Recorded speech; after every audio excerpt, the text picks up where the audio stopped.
El Señor esté con ustedes. Y con tu espíritu. Del Santo Evangelio según San Juan. Gloria a ti, Señor.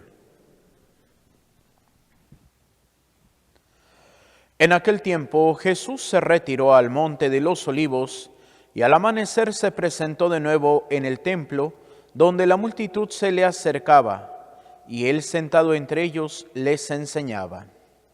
Entonces los escribas y fariseos le llevaron a una mujer sorprendida en adulterio, y poniéndola frente a él le dijeron: Maestro, esta mujer ha sido sorprendida en flagrante adulterio. Moisés nos mandó en la ley apedrear a estas mujeres. ¿Tú qué dices? Le preguntaban esto para ponerle una trampa y poder acusarlo. Pero Jesús se agachó y se puso a escribir en el suelo con el dedo. Pero como insistían en su pregunta, se incorporó y les dijo: Aquel de ustedes que no tenga pecado, que le tire la primera piedra. Se volvió a agachar y siguió escribiendo en el suelo. Al oír aquellas palabras, los acusadores comenzaron a escabullirse uno tras otro, empezando por los más viejos hasta que dejaron solos a Jesús y a la mujer que estaba de pie junto a él.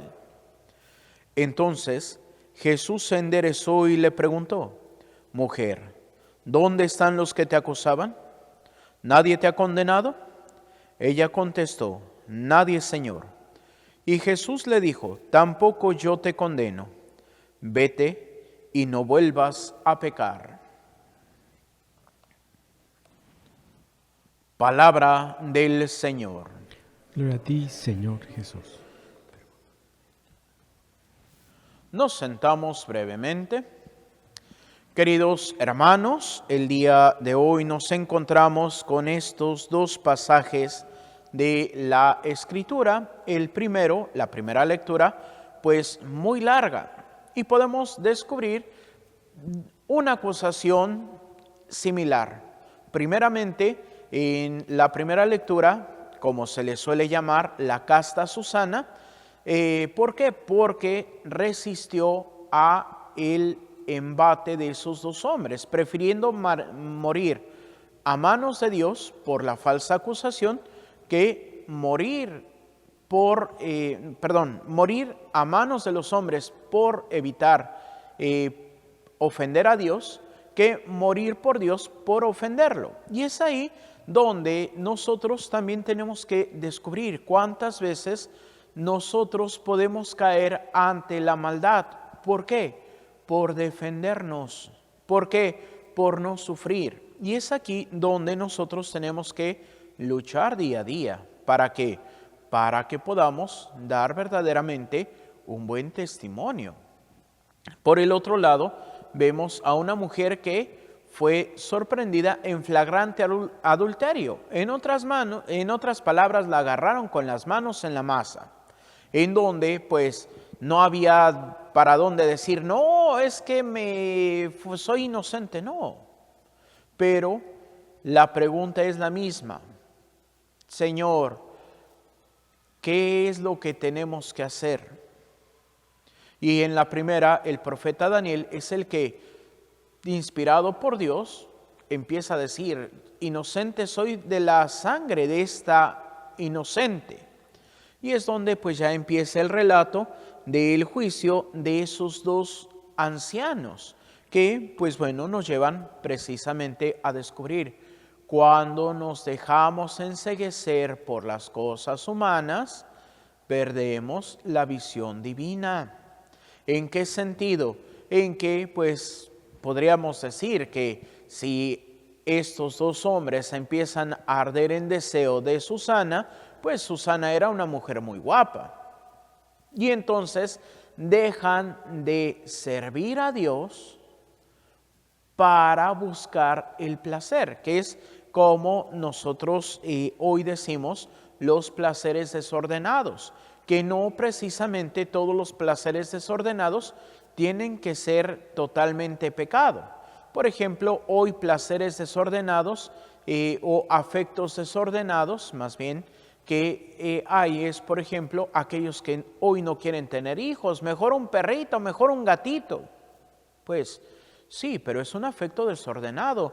O aquellos que se casan con un objeto, no que se casen como matrimonio, sino nos apegamos tanto que, ay, es que si no tengo esto no soy feliz. Y condicionas tu felicidad a un objeto. Entonces ahí es un afecto desordenado. Y estos hombres también tienen su afecto desordenado, que también es un placer culposo. ¿Por qué?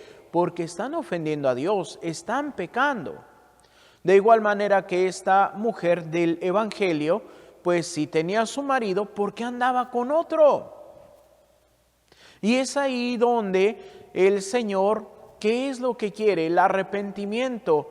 ¿Por qué? Porque si los dos viejos del Antiguo Testamento hubieran reconocido sus culpas y hubieran pedido perdón, ¿hubieran muerto? No. Pero no lo hacen. Mientras que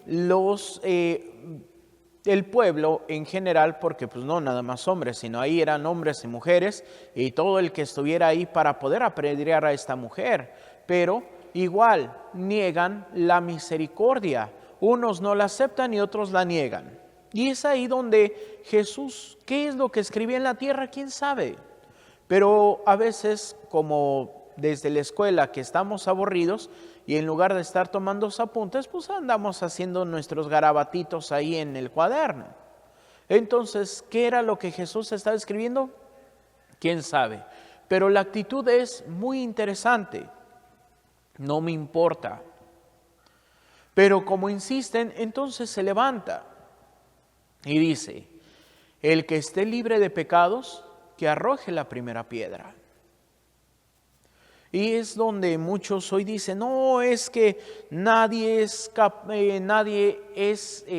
apto para juzgar. Obviamente, nadie es apto para juzgar. Y lo dice el apóstol San Pablo en su carta, si mal no recuerdo, es a los Romanos, en donde dice que el que juzga se pone en el lugar de Dios porque solamente Dios es el que puede juzgar.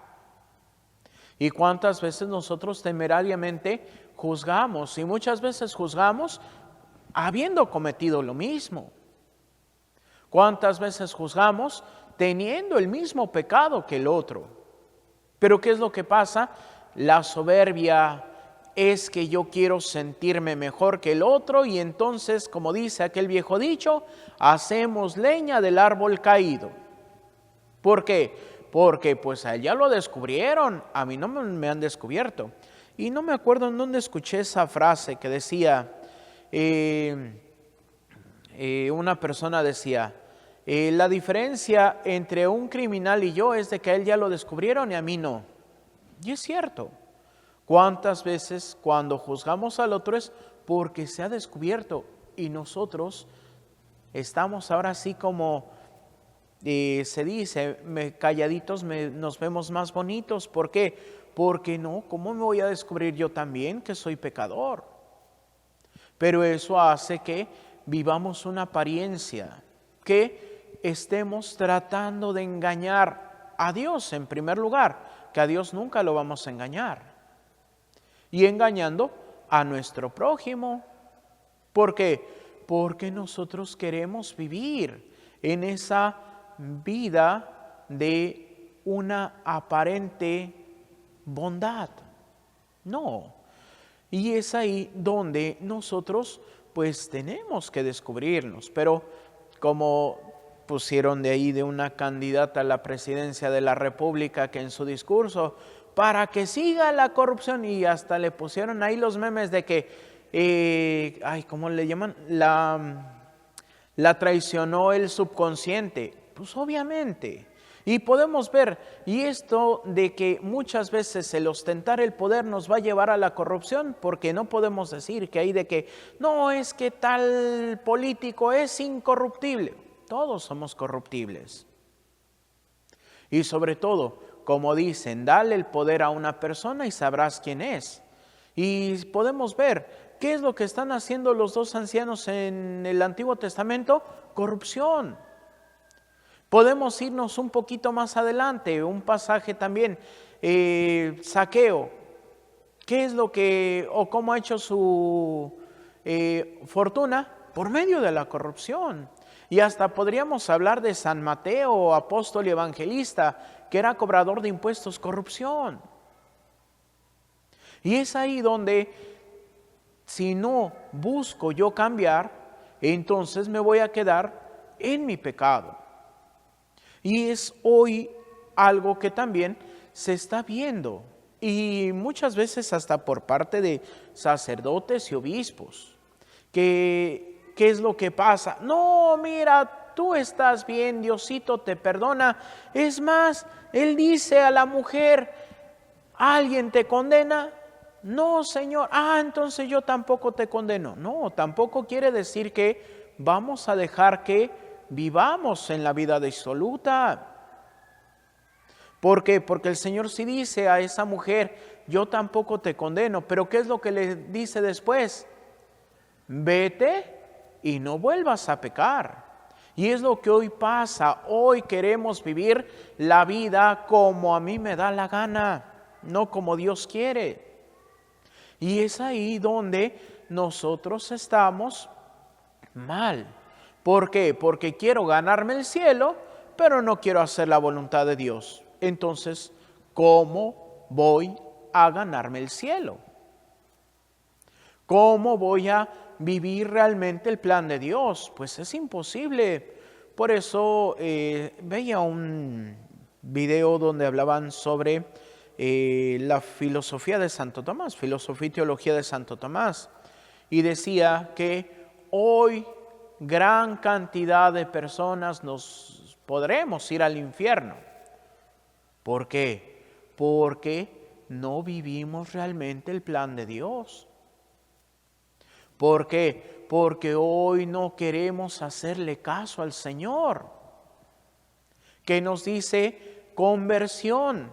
Y como veía un video también de un mariólogo, en donde decía prácticamente todas las apariciones de la Virgen María, ¿qué es lo que nos dicen? Conversión. ¿Y cuántos de nosotros buscamos verdaderamente la conversión? Simplemente podríamos preguntarnos cuántas personas van a misa solamente porque, es que murió mi familiar, es que tengo un problema, es que tengo una enfermedad, o mi familiar está enfermo y hasta le voy a prender sus 20 veladoras a San Juditas Tadeo para que se sane. ¿De qué sirve si nada más es así como para decir: ay, Diosito, mira, te pago con las 20 veladoras, pero sáname a mi enfermito, ya que se sane, mira, ahí te ves hasta la próxima vez que te necesite? No.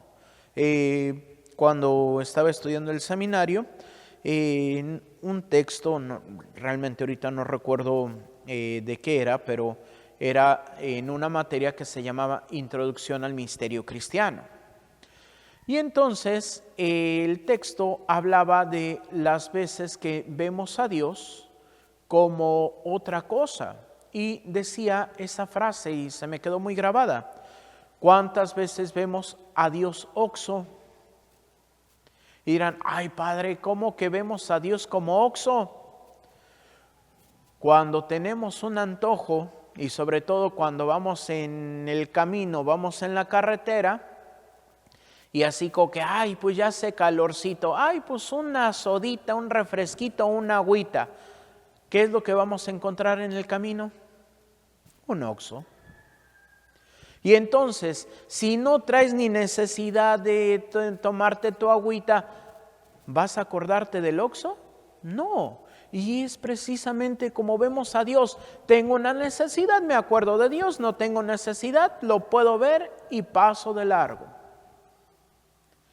Eso es lo que hoy nos lleva a la condenación, de que no estamos realmente buscando una relación con Dios, de que no estoy buscando yo hacer su voluntad, sino quiero que Dios haga mi voluntad. Y es ahí donde esta aclamación antes del Evangelio es hermosa del profeta Ezequiel. Dios no quiere la muerte del pecador, sino que cambie de conducta y viva. Y yo recuerdo ahí en el catecismo que llevé de niños, que decía una frase: ¿para qué nos creó Dios? Y decía la frase: Dios nos creó para salvarnos, para ser felices y ayudar a mejorar nuestro mundo y servir y amar a nuestro prójimo. ¿Cuántos buscamos hacer eso? ¿Cuántos buscamos servir al prójimo? ¿O cuántos buscamos servirme del prójimo? ¿Cuántos buscamos? No, es que yo quiero que me den, yo quiero que ser el centro de atención, yo quiero ser yo. Y no vemos al otro. Y regresamos a lo mismo. ¿Por qué esas personas condenaban a esta mujer? Porque a ella la descubrimos. Pero mientras yo no sea descubierto, todos somos felices. Por ahí hay predicadores, inclusive sacerdotes, que han dicho que escribía Jesús en la tierra el pecado de todos los que estaban ahí. Por eso, al decir: el que esté libre de pecados, que tire la primera piedra, Dios dio a esas personas la iluminación de conciencia para que vieran sus pecados. Por eso, dejando las piedras, se fueron. Y hoy, si Dios nos diera esta iluminación de conciencia, ¿qué diríamos?